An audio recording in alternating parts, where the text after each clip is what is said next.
A gente honra demais a palavra de Deus. Nem só de pão viverá o homem, mas de toda palavra que procede da boca de Deus. Jesus falou, então a gente precisa entender que é a palavra que vai nos alimentar. Amém? E não menos importante, eu até digo mais importante dos três, né, que vai estar conosco hoje, né, porque a Bíblia diz que aquele que almeja o episcopado, excelente coisa almeja.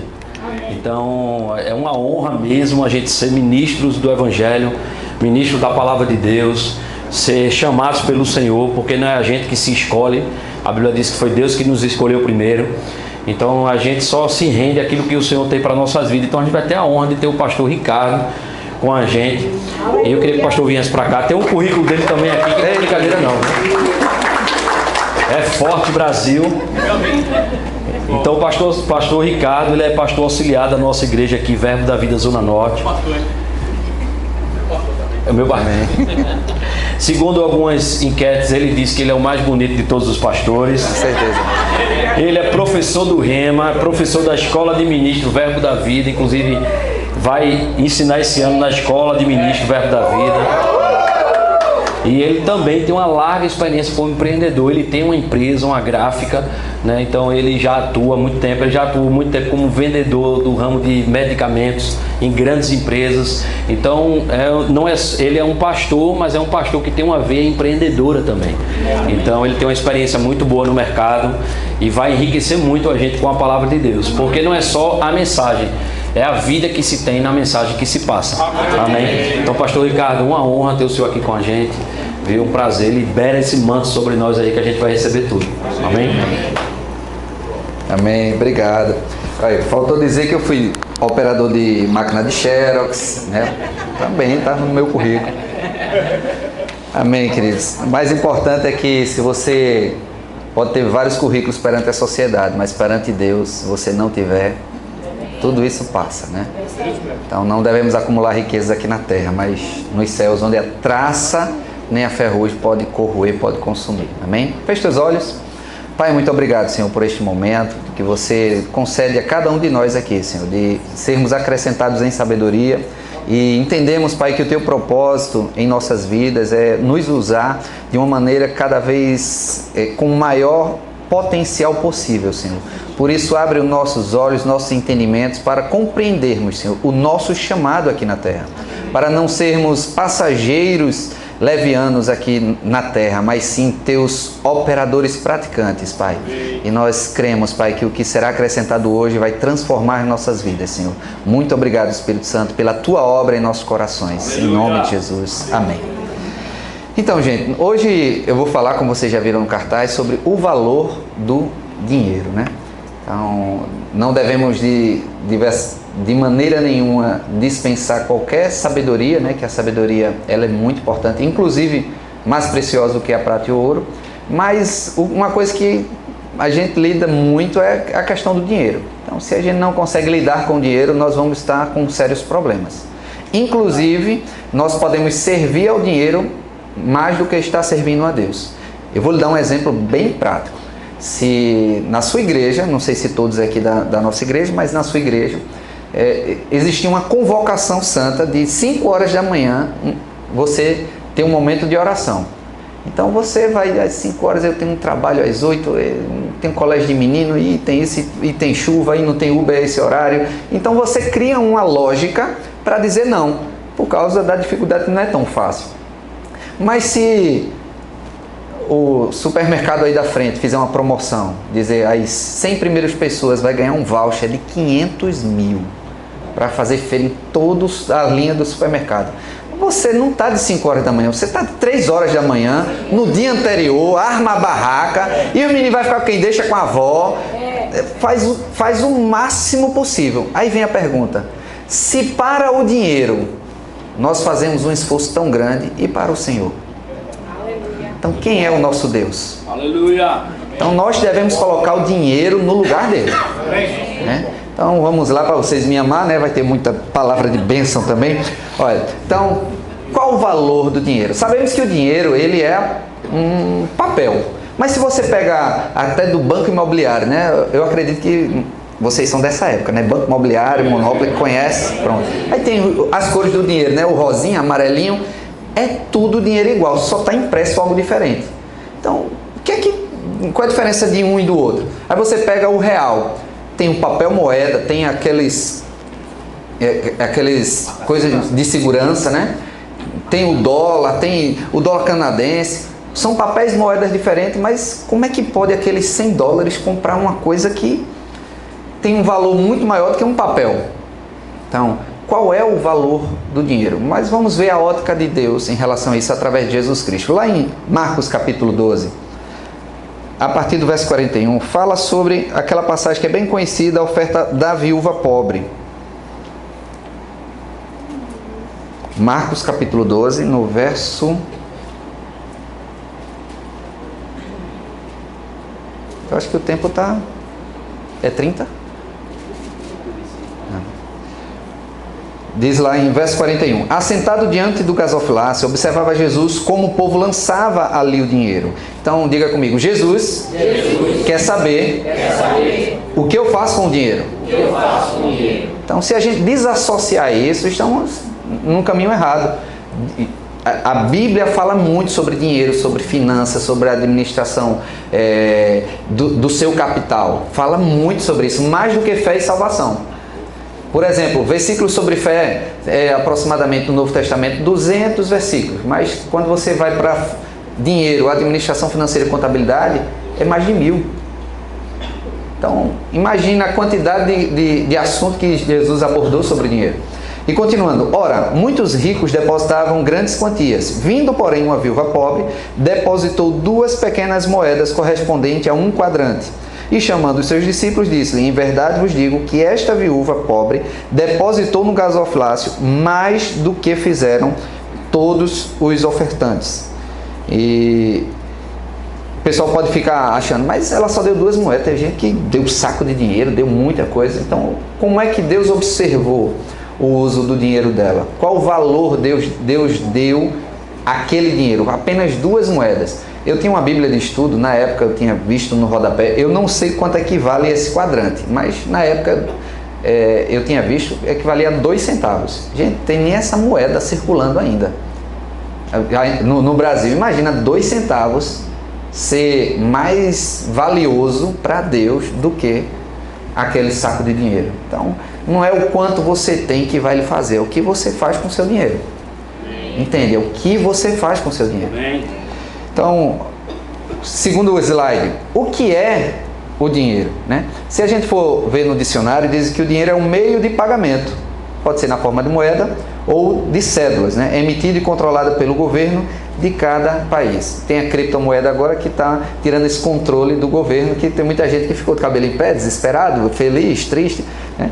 Então o governo tenta dar esse equilibrado para não ter tantos esses desesperos. Mas a moeda, por definição, é um meio de pagamento. Então, o dinheiro ele pode ser convertido em várias formas. Por exemplo, aqui eu tenho dinheiro convertido em vidro e metal. Eu posso usar isso aqui como uma moeda de troca, como um meio de pagamento. Então, o dinheiro ele não se restringe somente à cédula em si, mas o que ele pode proporcionar. O dinheiro, ele pode, essa cadeira, ela foi convertida, o dinheiro, em estofado, em metal. Então, não devemos pensar limitadamente que o valor está somente na cédula, mas em tudo aqui, o dinheiro ele é um meio de transporte para facilitar esse tipo de câmbio, de conversão. A Bíblia diz que o dinheiro a tudo atende. Então é bem mais fácil eu conseguir pregar o Evangelho com dinheiro no bolso do que liso. Porque o caminho para anunciar o Evangelho é bem mais prático, bem mais veloz, com mais facilidades através do dinheiro. Não quer dizer que a ausência do dinheiro vai evitar, mas o dinheiro facilita muito. Tem pessoas que falam, dinheiro não traz felicidade. Você já ouviu falar sobre isso? Certamente foi de alguém lisa. Alguém que não tem dinheiro. Especialista em finanças. Não, é só para justificar a mediocridade dela, para dizer, eu não sei administrar bem dinheiro, então se eu não tenho, os outros não podem ter também não, porque senão eles vão ser melhor do que eu. Não estou dizendo que o dinheiro compra a felicidade, mas o dinheiro ajuda bastante. Da mesma forma que a ausência dele vai ter problema também em relação à felicidade. Mas o dinheiro não é tudo. Eu já conversei com milionários e eu acredito que quando os pastores conversam com milionários, muitos é por causa dos problemas que eles têm, que o dinheiro não resolve. Então eles ficam pensando, eu tenho dinheiro e eu não está faltando alguma coisa, pronto, o dinheiro não compra certas coisas. Agora, se Deus vai nos dar dinheiro, é para nos trazer desgraça ou bênção? Então temos que ser bons administradores. Então, isso é o que nós somos hoje na Terra. Pode passar? Amém. Quem é você aqui na Terra? Diga, eu sou o mordomo. O mordomo. O que é um mordomo? É que cuida de algo de um senhor. Então, mordomo a gente sabe muito bem dos filmes, né? Que é aquele que vai atender a porta. Pois não, senhor, já... É o governante da casa. Ele tem a autonomia de abrir a geladeira e comer coisas boas da casa, dormir em cômodos excelentes da casa, mas a casa não é dele. A geladeira não é dele. O carro que ele dirige, uma Mercedes, uma Range Rover, mas não é dele, ele apenas está tomando conta. Mas é melhor você dirigir uma Range Rover dos outros ou um carro que quebra no meio da esquina? Ah, não, mas eu quero o que é meu. Eu digo, deixa eu passar a minha vida com carros alugados, mas maior luxo do que ficar com um carro que quebra o tempo todo para dizer, é meu. Existe uma bênção de ser mordomo. Amém. Só que existe algo que Deus nos concede, é que não é aquele tipo de mordomo que você é pobre, é aquele que você usufrui dos bens enquanto você está tomando conta dele. Por isso que é estabelecido o dízimo. Para você entender que nem tudo é seu. Você tem que dar 10% ao Senhor. E quando você tira isso, não dá os 10%, você está roubando. Primeiro, os 90% não é seu. Deus está concedendo a você usufruir da melhor maneira. Agora, lembrando que 10% você tem que entregar a Ele como um reconhecimento. Não é porque Deus precisa. Então, entende? Tudo que está na sua mão, você está administrando. Agora, vamos entender... Vamos abrir lá em Ageu capítulo 2, para termos um pouco de temor a mais sobre essa questão financeira. Ageu capítulo 2, no verso 8.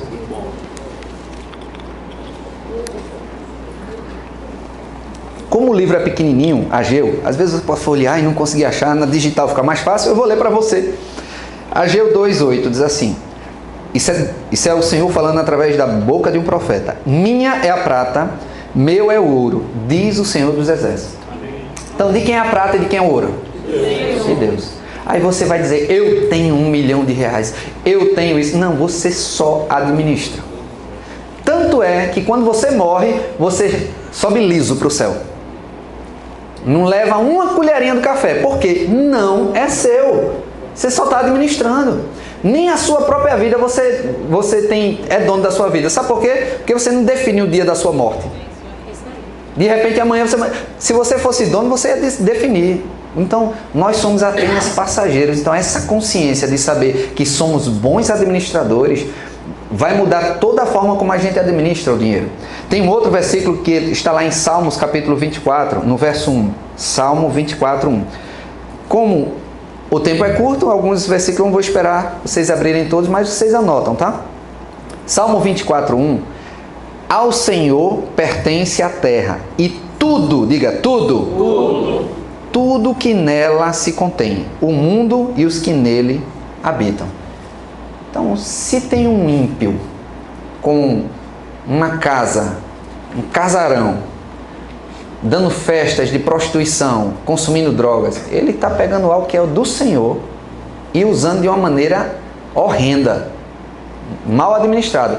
Mas aí você diz, mas pastor Ricardo, por que Deus não chega lá com uma cambada de anjo e dá aquela devastada, mata todo mundo? Por causa da misericórdia de Deus. A Bíblia fala em Ezequiel que Deus não quer que o pecador morra e vá para o inferno. Ele quer que ele se arrependa. Então, se ele morrer naquele momento, ele já está condenado ao inferno. Ele não tem chance de se encontrar comigo e com você, de ouvir a palavra e ter chance de se arrepender. Por isso que ainda é permitido pessoas ainda usarem, mal usam o dinheiro. Mas sabe o que acontece? Existem fases e épocas, e estamos chegando numa época que já está acontecendo, de transferência de riqueza. Amém. Em Provérbios 13, 22, na Nova Versão Internacional, diz assim, Provérbios 13, 22, o homem bom deixa herança para os filhos de seus filhos, ou seja, até para os netos. Mas a riqueza do pecador é armazenada para o justo. Amém. Diga comigo, a riqueza do pecador é armazenada para mim. Então, o pessoal está lá trabalhando, labutando, fazendo tudo, está guardando dinheiro para quem? Para ser transferido para mim. Você tem que ter essa consciência. Agora, o dinheiro, ele segue normas, ele segue leis, ele segue princípios. Não é o princípio da oração. Vou dar uma pausa dramática. Peraí, pastor, a oração não faz dinheiro vir? Calma. Se você pensa agora, tirando o pastor Humberto, tá?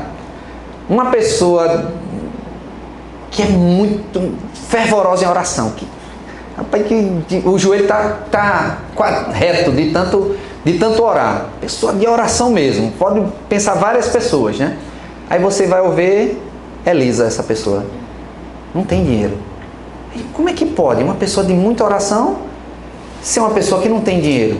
Porque o princípio do dinheiro não é a oração, é a boa administração. Diga comigo, boa administração. De novo, boa administração. Mas a oração não vai resolver não, a oração qualifica, minha gente. A oração atrai o milagre, a oração move os céus, a oração vai fazer com que venha dinheiro, mas para o dinheiro permanecer, vai precisar da boa administração. Não estou invalidando de forma nenhuma, então não preciso orar não para ganhar dinheiro. Não, ore. Agora, e quem não ora ganha dinheiro? Ganha. Um exemplo, vários ímpios aí que devota até para a pedra a oração deles e está cheio de dinheiro. Então, Deus não libera dinheiro para quem ora muito.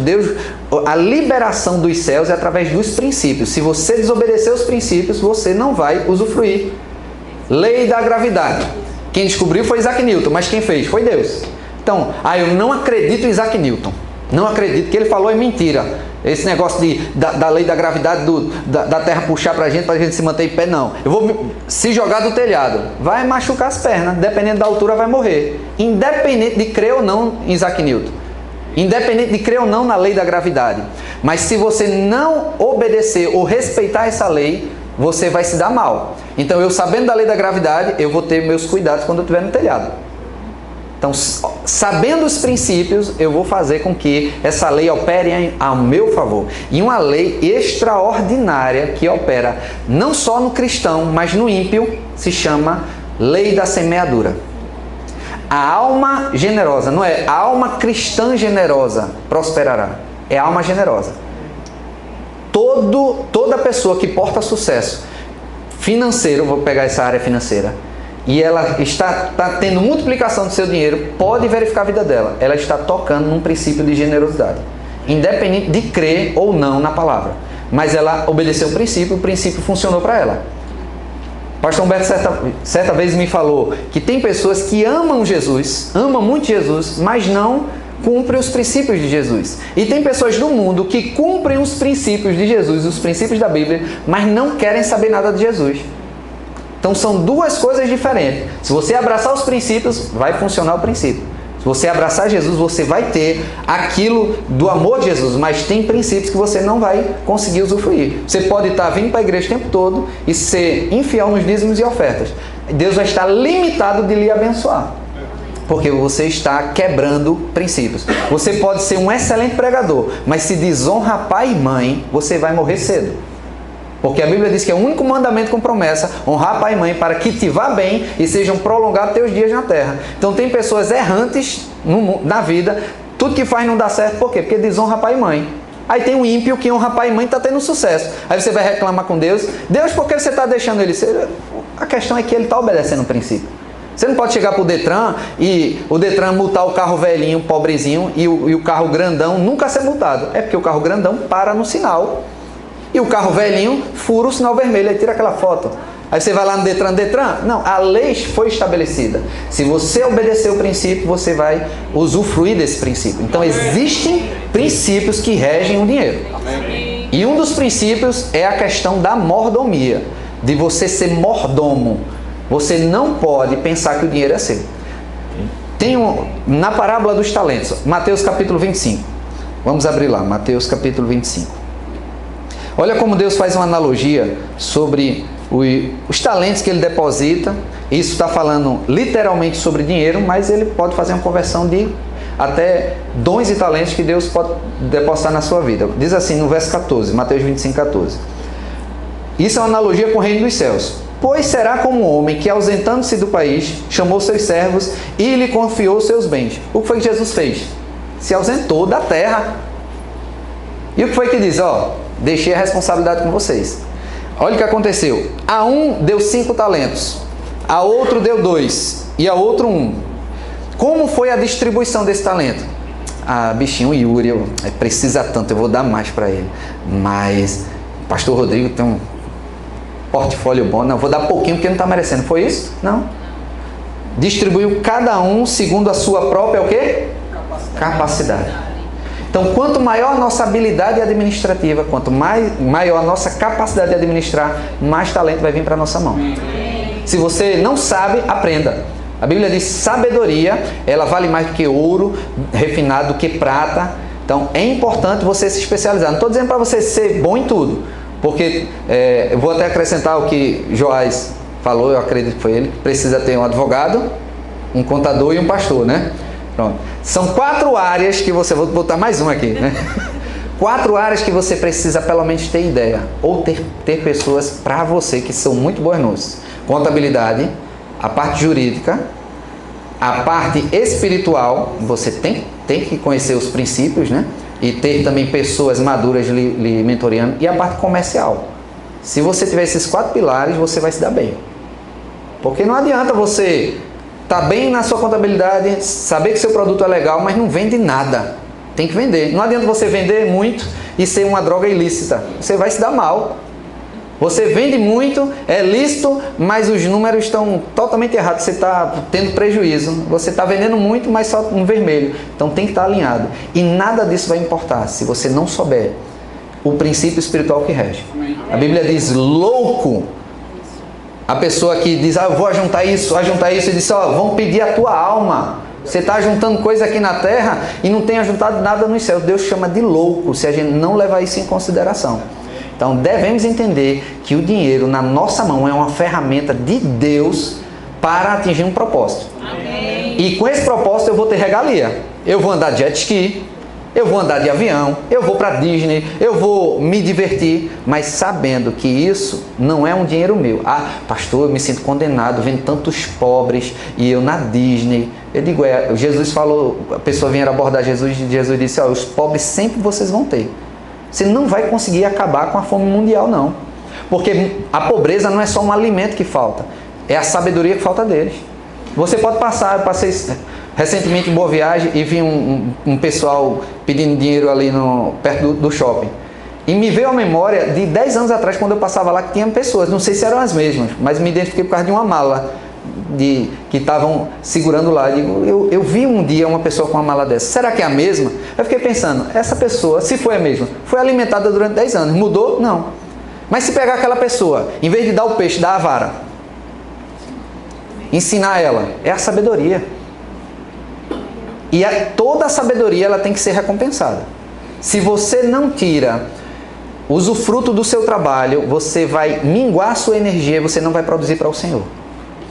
Você tem que, em Eclesiastes fala, tem princípio bíblico para tudo. Que você tem que usufruir do seu fruto do seu trabalho. Você paga todo mundo, no final não se paga, o que é que acontece? No próximo mês você vai render menos, porque você não está feliz com o seu trabalho. Se pague, seja feliz, saia para comer com sua família, se divirta. Mas pastor, ainda tem isso e aquilo outro. Precisa você ser pago, ser um mordomo feliz para administrar bem. Você vai... porque é muitos assuntos para entrar. Eu estou resumindo ao máximo para esse tema, para você entender como é importante você saber administrar bem o seu dinheiro. O seu não, do Senhor que está na sua mão. Amém. Né? Amém. Muito bom. Agora, tem uma outra parábola, que é a parábola das minas. Deixa eu ver onde está aqui. Lucas 19. É parecido com a parábola dos talentos, mas olha que não tem socialismo nisso. A partir do verso 24 fala... Cadê? 24 não, verso 11, 19 e 11.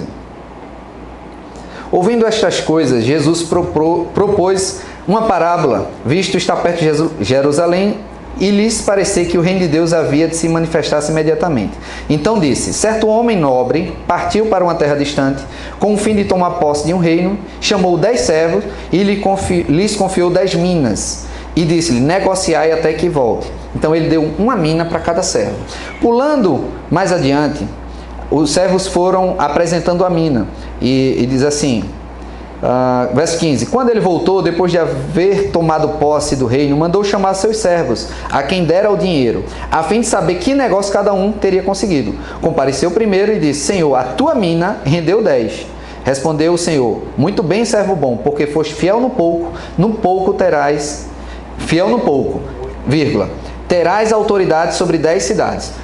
Em Mateus 25 diz, quando a pessoa é fiel no pouco, no muito Deus vai colocar. Então, se Deus me confiou uma empresa que fatura 10 mil, eu estou sendo fiel nos dízimos e ofertas, eu estou sendo fiel na generosidade, o que é que Deus vai confiar? 100 mil. Estou sendo fiel com 100 mil, Deus vai me confiar mais. Isso é progressivo. Às vezes a gente fica pensando: ai Deus, eu quero ganhar na loteria. Você está indo para a sorte. A Bíblia diz que aquele que ganha dinheiro rapidamente, facilmente isso se esvai. Mas se a pouco juntar o trabalho, isso vai permanecer. A proposta de Deus é você ir amadurecendo. Nada impede de haver uma transferência imediata de riqueza. E vamos crer nisso, porque a riqueza do ímpio está sendo armazenada para transferir para mim. Eu não quero só 10 reais deles, não. Quero muito mais. Mas, continuando aqui. Veio o segundo, dizendo: Senhor, a tua mina rendeu 5. E aí este disse: terá autoridade sobre 5 cidades. Veio então outro, dizendo: eis aqui, Senhor, a tua mina que guardei, embrulhada num lenço, pois tive medo de ti, que és homem rigoroso, tiras o que não puseste, ceifas onde não semeaste. Respondeu-lhe: servo mau, por tua própria boca te condenarei. Saibas que eu sou homem rigoroso, que tiro o que não pus e ceifo o que não semeei. Por que não puseste o meu dinheiro no banco, e então a minha vinda receberia com juros? Então Deus nos confiou algo. Será que quando a gente chegar perante ele e dizer: Senhor, eu não administrei bem aquilo que você colocou na minha mão, eu não fiz multiplicar. Não estou falando na multiplicação do dinheiro em si, mas como você fez aquele dinheiro se transformar em algo valoroso. Não é Deus lhe deu um salário de R$1.000, você tem que apresentar a Deus um salário de 2.000. Não, é o que esses 1.000 trouxe de valor para Deus. Entende que o valor de Deus é diferente? Não é a duplicação do valor monetário, mas existem outros valores. Aí, olha o que acontece. Respondeu o servo mau, tal. Aí, verso 24. Disse aos que assistiam: tirai-lhe a mina e dai aos que têm 10. Eles ponderaram: Senhor, ele já tem 10. Pois eu vos declaro: a todo que tem, dá-se-lhe-á. Mas ao que não tem, o que tem lhe será tirado. Ou seja, se eu não administro bem, vai sair da minha mão e vai para a mão de uma pessoa que administra melhor. E é o último slide. Qual o propósito de Deus lhe aumentar, se você não aumentará proporcionalmente as suas contribuições? Às vezes a gente está pensando: Senhor, me aumenta. Tá, aí Deus lhe aumenta. Aí você eu dou R$100 de oferta toda vez, aí Deus lhe aumentou. Aí você continua R$100. Então, por que Deus vai lhe aumentar e não aumenta o outro que está fazendo multiplicar mais para o reino dele? Entende que às vezes a gente nem percebe que as nossas ofertas são as mesmas. Estou dizendo aqui para arrecadar dinheiro, não. Estou dizendo um princípio bíblico para a gente prosperar.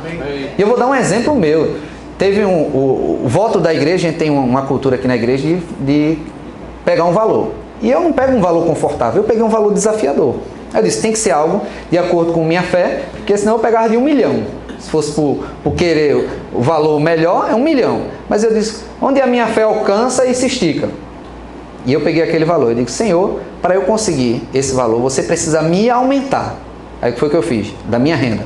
10% é dízimo, 15% ia para essa oferta. Ou seja, 75% era para os meus gastos. Eu digo: Senhor, tá aí o aumento. Fora as ofertas alçadas na igreja. E toda vez que entrava, 25% já era certo. 10% para o dízimo, 15% para lá. E tinha quanto para pagar? Não, Deus está me aumentando para fazer isso. Gente, foi um faturamento absurdo. É o propósito da nossa generosidade, ou do nosso aumento. Que propósito é? Enriquecendo-vos em tudo, para o quê? Toda generosidade. Então Deus quer nos enriquecer para um propósito. Generosidade. Generosidade. Generosidade. Lembra que quando Deus te aumenta, Ele está aumentando a tua generosidade, está te aumentando a possibilidade de você aumentar a sua generosidade. Às vezes, quando chega um montante, a primeira coisa que a gente pensa, vou trocar logo de carro.